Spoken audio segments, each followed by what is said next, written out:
अंबरनाथमधून एक मोठी आणि धक्कादायक बातमी समोर आली आहे.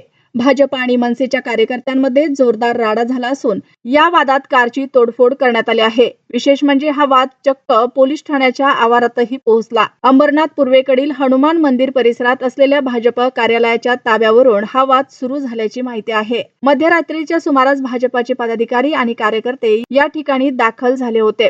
त्याचवेळी मनसेचे कार्यकर्ते आणि काही स्थानिक नागरिकही तेथे उपस्थित होते. कार्यालयाच्या ताब्यावरून दोन्ही बाजूंमध्ये आधी जोरदार बाचाबाची झाली, मात्र काही वेळातच या वादाचं रूपांतर हाणामारीत झालं.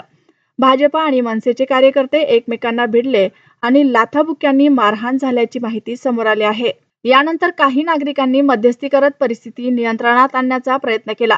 मात्र प्रकरण इथेच थांबलं नाही. दोन्ही बाजूचे कार्यकर्ते शिवाजीनगर पोलीस ठाण्यात पोहोचले.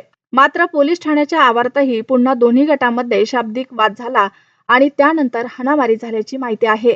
याच दरम्यान मनसेचे अंबरनाथ शहराध्यक्ष शैलेश शिर्के यांना मारहाण करण्यात आल्याचा दावा करण्यात आला आहे. एवढंच नाही तर त्यांच्या चारचाकी वाहनाचीही तोडफोड करण्यात आली. या संपूर्ण घटनेमुळे अंबरनाथमध्ये काही काळ तणावाचे वातावरण निर्माण झालं होतं. घटनेनंतर पोलिसांनी परिस्थिती नियंत्रणात आणली. या प्रकरणी शिवाजीनगर पोलीस ठाण्यात गुन्हा दाखल करण्यात आला आहे. तसेच मनसेचे शहराध्यक्ष शैलेश शिर्के यांना ताब्यात घेण्यात आल्याची माहिती समोर आली आहे.